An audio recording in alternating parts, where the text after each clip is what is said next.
Well, JD Vance went on George Stephanopoulos' show and effectively confessed that there is a Tom Homan bribery video. See, George Stephanopoulos kept asking him about audio surveillance, and in response, he said, "I don't know what video you're talking about." Thanks, JD. We can always count on you to make scandals get worse for the Trump administration, not better, especially when you go on television. I'm Michael Popok. We're covering the Tom Homan bribery scandal because nobody on the right wing will dare to touch it with a 10-foot pole because they've been threatened, I'm sure, by the Trump administration. Tom Homan is the border czar. Here are the facts on MeidasTouch and Legal AF. Tom Homan was not the border czar in November of 2024, but he was already announced that he was going to be the border czar for Donald Trump. He met with two undercover FBI agents he thought were federal contractors. They met at a restaurant named Cava. There was a $50,000 cash shoved into a Cava takeout bag, and it was pushed across the table to Tom Homan. According to the FBI agents and things that have leaked out about it, Tom Homan said, "I'm going to keep the money. I'm going to keep the money in my escrow or trust account. I'm not going to take the money or use it until I deliver on my promises." The promises were in the exchange for the $50,000 that he would help, through his role as the border czar, direct certain federal contracts to certain vendors represented by what he thought were these two gentlemen who were undercover FBI agents. You know there's surveillance video and audio. And ever since we learned about those surveillance videos, the Democrats in the Senate have tried to get it, and ultimately there's been a lawsuit filed to get the video and audio. And every time you ask somebody in an administration position about whether the audio or video will be released, they act like they don't know what you're talking about. They're like you're not speaking English. We had Pam Bondi in her Senate confirmation hearing go, "I don't know what audio or video you're talking about." Now we've got JD Vance who admits there's a video. Let's run the interview. Tom Homan was recorded on an FBI surveillance tape in September 2024, accepting $50,000 in cash. Did he keep that money or give it back? George, you've covered the story ad nauseum. Tom Homan did not take a bribe. It's a ridiculous smear. And the reason you guys are going after Tom Homan so aggressively is because he's doing the job of enforcing the law.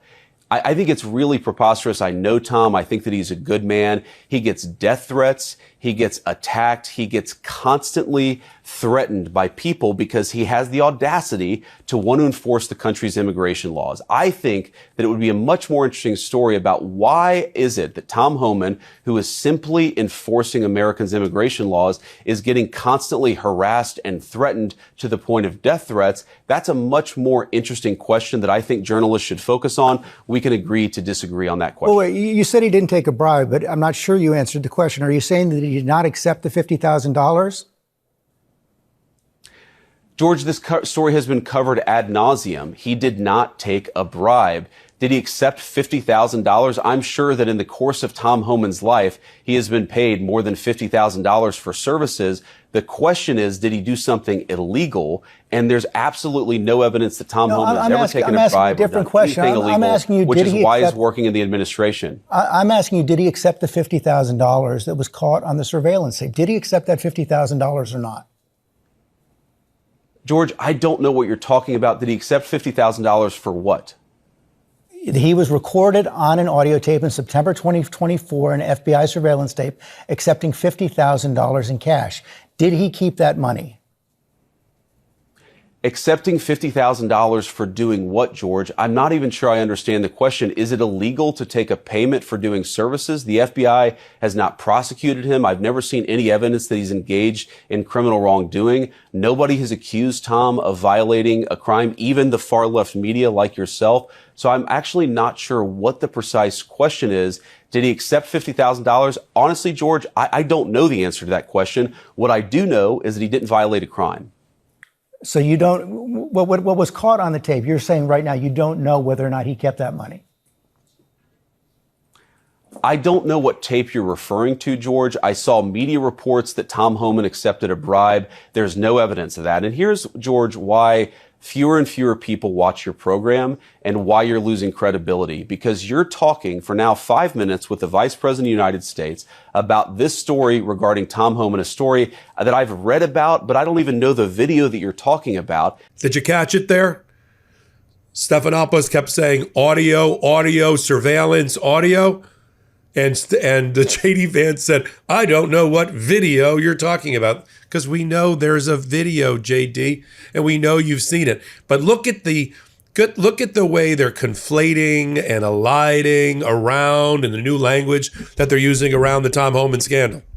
It's not that he didn't take $50,000. It's that he deserved it. It's that he earned it. It's that he kept it. It's that he may have kept it, but it's for something, but it's not illegal, the thing he took it for. Right. The FBI undercover agents portraying federal contractors just gave a gift of taxpayer dollars to Tom Homan, who's never returned it. I want to see Tom Homan's tax returns. I want to see how he's reported that $50,000. I want to see how he deposited it in the bank. Because if you deposit in a whole $50,000, then the bank has to fill out a suspicious transaction report, an STR. And if you bring it in below $50,000, let's say you do $9,000, whatever, to try to get below the $10,000 reporting requirement that banks have to make to report to the IRS and other things, then you could be guilty of structuring. And that's also a red flag behind a bank. Is it in his mattress? Did he give it to somebody else who deposited it? Where? It's not, for me, follow the money. But you hear the new version now. The old version was, don't you attack the honesty of Tom Homan. He's been investigated by corrupt Department of Justice, says Pam Bondi, and he's been completely cleared. In other words, he didn't make a promise in return for the $50,000. Let's play Pam Bondi back to back, a couple of her beauties, a couple of her testimonies at the Senate last week. What became of the $50,000 in cash that the FBI delivered, evidently in a paper bag, to Mr. Homan? Senator, I'd look at your facts. Are you saying that they did not deliver $50,000 in cash to Mr. Homan? Senator, as recently stated, the investigation of Mr. Homan was subjected to a full review. A different question. They found no evidence of wrongdoing. That's a different question. What became of the $50,000? Senator Whitehouse, you're welcome to talk to the FBI. The report to you, can't you answer this question? Senator Whitehouse, you're welcome to discuss this with Director Patel. Did Homan keep the $50,000? As Deputy Attorney General Todd Blanche recently stated, the investigation of Mr. Never mind. Homan I can see I'm not going to get a straight answer from you to a very simple question. By the FBI agents and the DOJ. They found no credible evidence of wrongdoing. I do want to go back to Homan. You know, there's a tape, right, with Mr. Homan? I mean, first of all, is there a tape that has audio and video of the transfer of the $50,000? You would have to talk to Director Patel about that. No, I'm talking to you. I don't know the answer, Senator. Yeah, you do know the answer to that. Don't call me a liar. I didn't call you a liar. You just said I know the answer. I said I don't know the answer. Well, you have to talk to Director Patel. What I said is that investigation was closed. If you don't know, why don't you know whether there was a tape and video?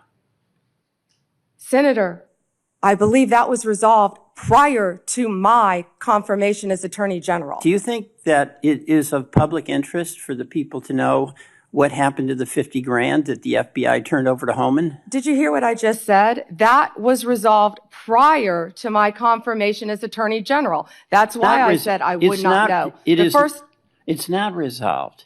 There's $50,000. Homan has it, or somebody has it. Do you have no interest in knowing where it is? You're not going to sit here and slander Tom Homan. The FBI and Deputy Director Blanche said there was nothing. I'm not slamming Tom Homan. He got the $50,000. Tom Homan is doing, how do you know that? Tom Homan is doing a great job as our borders are, keeping your border state safe. Now, Tom Homan hasn't helped himself out either, as we know, because when he was hit with the question, he didn't deny taking the money. In fact, he doubled down that he was entitled to the money. Let's play that clip. I did nothing criminal. I did nothing illegal. I did nothing wrong. And this is a series of hits against me since the beginning of the year. There's been hit pieces about every week. There was a hit piece on my security detail saying I had 31 security detail. I'm wasting millions of dollars.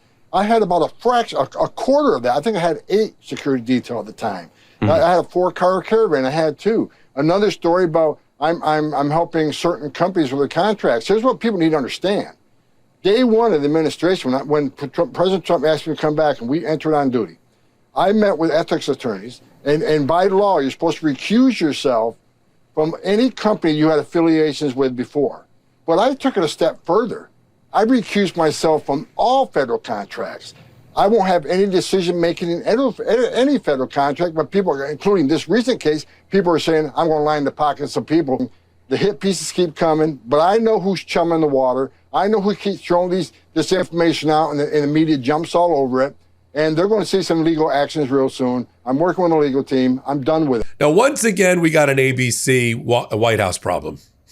It's really an ABC problem for the White House. ABC infamously paid $15 million several years ago when George Stephanopoulos, during an interview with E. Jean Carroll, called Donald Trump a rapist when he should have called him, apparently, a sex abuser. E. Jean Carroll, in her trial, 9-0 in front of a jury, federal jury in New York, proved that Donald Trump had sexually abused her. The only reason it wasn't rape under New York law is because at the time, in order to prove rape as a crime, you needed to show that the assailant put his penis inside of the woman. Any other type of penetration did not count as rape. It does now, it didn't then. So the highest crime that Donald Trump could have been charged with, and that was the focus of a civil trial, was sex abuse. But I don't think jumping up and down, like if you were at a party and somebody pointed their finger at you in the middle of the cocktail party and said, "You're a rapist," I don't think yelling back, "No, I'm not. I'm a sex abuser," I don't think that helps you. See my point? But to ABC, who was worried about the incoming Trump administration, they quickly stroked a check for $15 million, the equivalent of George Stephanopoulos' salary, and that's going for some sort of presidential library, you know what I mean, for Donald Trump. And then once you bend the knee, you better just stay down. Just stay down on the knee, because you're going to have to do it again. Fast forward to Jimmy Kimmel several weeks ago. ABC again. ABC's got a lot of complicated relationships with its TV affiliates, because the affiliates are how you see television. The broadcaster is ABC. The affiliates, and many of them owned by right-wing, Christian right ownership blocks like Sinclair, some of them were in negotiations with the White House and the Federal Communications Commission over a huge $6.2 billion transaction that needed the White House approval through Brendan Carr, the FCC chairperson, that is a major MAGA Trumper Project 2025 person. So, of course, Brendan Carr, right on cue, attacked ABC. I'm going to take your license away if you keep Jimmy Kimmel on, because Jimmy Kimmel made a comment about Charlie Kirk. Apparently, dissent is the equivalent of disloyalty, and you must be taken out in the back and shot. So ABC folds again, doesn't pay any dime, doesn't pay a stroke of check this time, but takes Jimmy off the air for a couple of days until the public responded, Hulu subscribers responded, Hollywood responded, and suddenly ABC said, "Okay, Jimmy, come on back." Now you got another George Stephanopoulos problem. We'll see what they're going to do. I mean, they're owned by Disney. It's hard to believe that Disney is the same company that in the first term stood up against Donald Trump about the LGBTQ plus community. It's hard to believe this is the same company. But, a lot has changed the last 5 years post-COVID, and that's where we're at. But, I can always count on JD Vance. He goes on to talk about the Epstein scandal. He makes it worse. He goes on and talks about, the Tom Homan bribery scandal. He tries to tap dance his way around. Taking $50,000 isn't a bribe. It's just him accepting cash. He's allowed to have cash. I'm sure he's taking another $50,000 in paper bags at a restaurant. Audio. I don't know about audio. There is a video of Tom Homan, but I don't think you're entitled to it. Just as a side note, P.S. Democracy Forward, which has about 90 different lawsuits against the Trump administration and is winning at about a 90% clip, has a new lawsuit to get the video/audio surveillance tape. It's in federal court in DC. I've had Sky Perryman on to talk to me about it. We're going to see exactly the judge assigned.